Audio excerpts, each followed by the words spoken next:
how do you get into art investing? So, I used to get these big bonuses. The wine and spirits business is a bonus based business.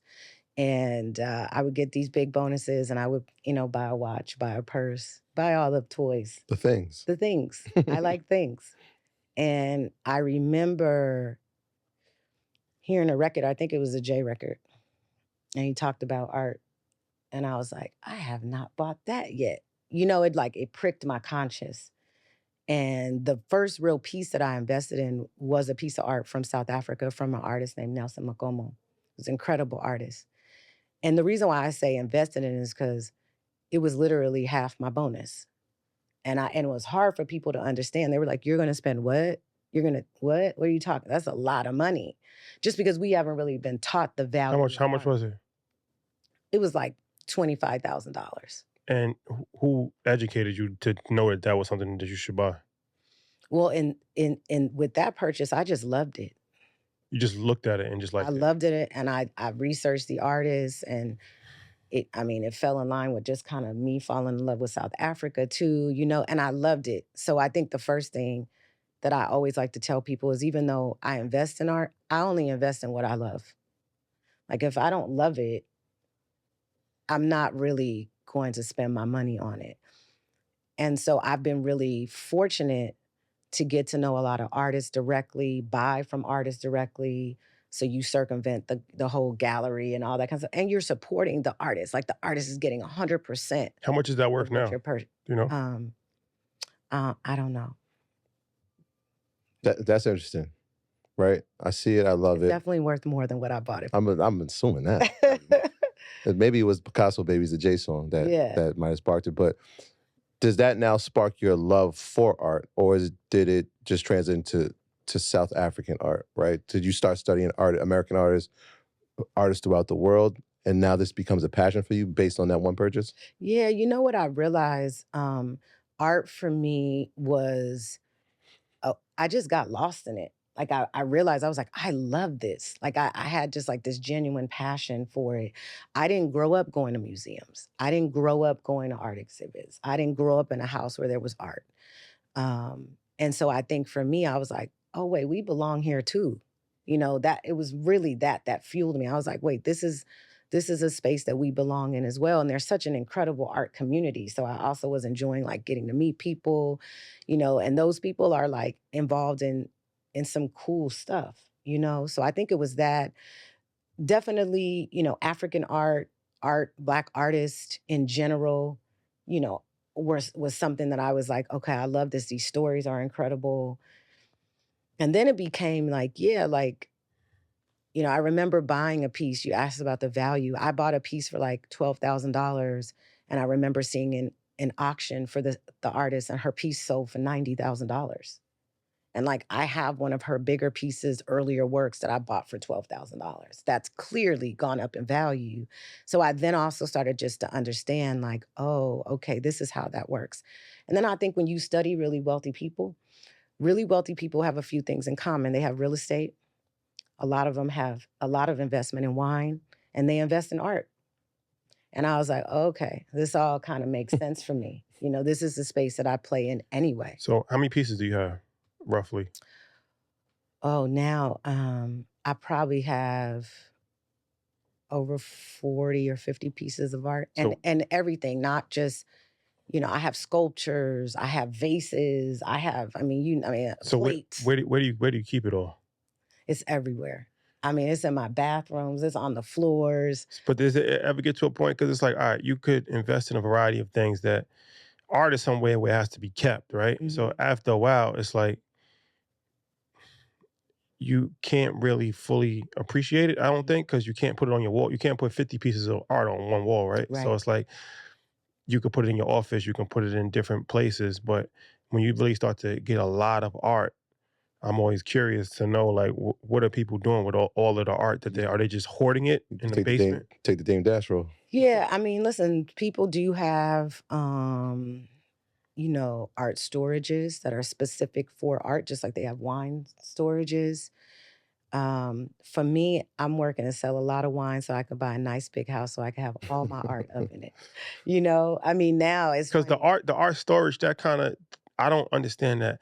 I used to go to art school when I was young, but I don't understand art storage because the point of art is to be appreciated.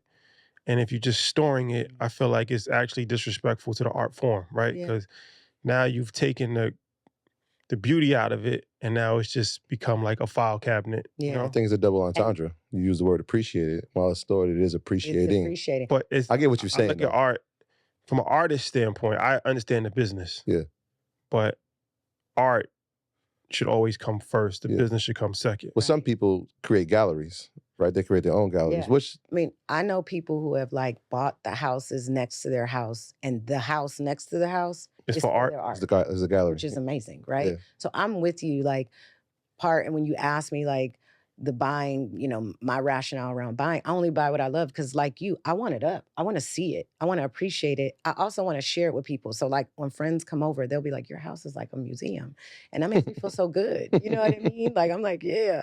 So, everybody does it for a different reason. But what I could tell you is, again, one thing I learned is that people that understand wealth, they into art, they into wine, and they into real But estate. one thing I learned about art is that if you put it in your office, it's a tax write off. It is a tax write-off. Yeah. So I was saying the one of the places that we definitely know that your art is going to show up is the Smithsonian. Yes, Talk about that. I mean, that's something that people will be able to frequent and you it go down is. in history forever, right? Yeah, that's exciting. So, myself and 10 collectors got together. We've now acquired 3 pieces together, and it's our way of, collective economics. And we purchased a Bisa Butler piece that we then donated to the Smithsonian Museum in DC. And so my name will forever be on the museum walls at the Smithsonian as a donor of the piece. And not even that little thing, right? Like, we talk about like having the art in your home and wanting to see it. I remember thinking like, wow, donating to a museum. But that's really also a big part of, the art world, art collecting, and also increasing the value of your collection. So my collection inadvertently increases in value because I own a piece in a museum. Mm. Did, And people who are in the art world, they know all these little nuances. yeah. Do you see? Because we talk about it in real estate, right? A lot of times, if people can't afford the property, Mhm, let's have a collective. Maybe it's mhm. 5 people, and we make the down payment, or Right. we go into. Do you see that in the? Is that something that happens in the art world often, especially amongst our community? I don't want to misspeak. The collective that I'm a part of, that was the first instance that I had ever heard of it. I'm Okay. sure people are doing it. I just don't know. The 2 pieces we bought, they were both $150,000 each. They go together. It's Adam and Eve by Harmonia Rosales. So the total price of the work was $300,000. And when we all thought about it, we were like, I can't do that, but I could do this. And so 10 of us got together and purchased it. Those 2 pieces have been on display at different museums. It's actually at the Spelman Museum right now. And so we're allowing the work to just tour so people get to experience it. And once we did that one, we were like, all right, let's keep doing this. This is amazing. So I don't want to say that it does happen, but I don't want to say that it doesn't happen. I just wasn't aware of it. I know that when we had the opportunity to do it together, I said, come on, y'all, let's do this.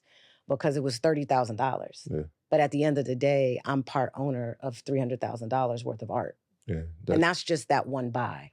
So what are like some best practices for people that want to get in art? Like, is it like always go through a art dealer, have insurance, like, Mm, like when you buy a watch, right? Like you can, it's best practices to go through an authorized dealer as opposed to just a jeweler. right, It's best practices to have insurance on the watch. right. What are some of the best practices for art buying? Yeah, I mean, again, I've been really fortunate. I've been able to buy a lot of art directly through artists. And the reason why I say fortunate is because, one, you get to know who you're buying the work from. I mean, this work is in your home. It's energy, right? A lot of these pieces have stories. These artists may be going through different things while they're actually creating the work. And so, I'm an advocate for people that want to get to know the artist if you can. It's worked for me. Secondarily, I've gotten to know some galleries that I respect that I think are doing good by artists. So, it doesn't hurt to have some galleries in your repertoire. Only buy what you can afford. And so I would say that that's my biggest advice to people. I've never financed any art, although you can. Mhm. There are financing programs for art, but I just like to think for good financial hygiene, buy what you can afford. That's worked for me.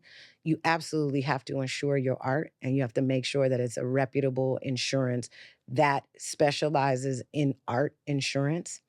You need to think about where the art is gonna be in your home. A lot of light is not friends is not art's friend, A like, lot of having light, like light.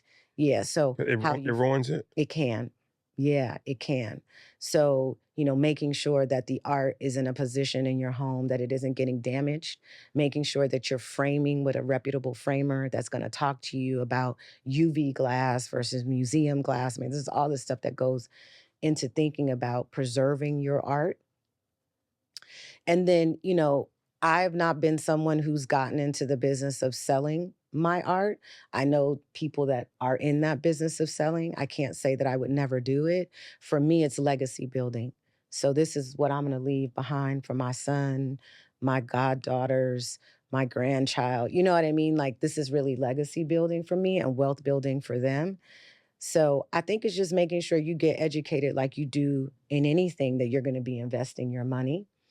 And the last thing I'll say is the 10 people that I invested in art, I respect all those people.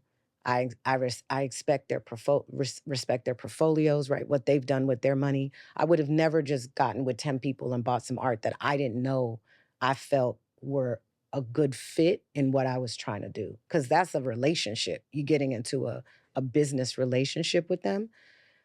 But I think the biggest thing is buy what you can afford and then do all the due diligence, the insurance and all that kind of thing to make sure you're protecting your asset. So when it's touring, the museums are paying to have it on display? How does that work? Yeah, so sometimes you will get paid by museums to have the work. Mhm. Sometimes it's that you're donating it because you want the connection. You want to lean into the equity of I think the institution, right? A lot of these institutions have incredible equity. Smithsonian, for example, I mean, for me to say that I've been collecting for 5, 6 years and I have my name in the Smithsonian Museum is like a big deal. So, it's a mix. But yeah, there are times when institutions will pay you to actually have your art in their exhibits.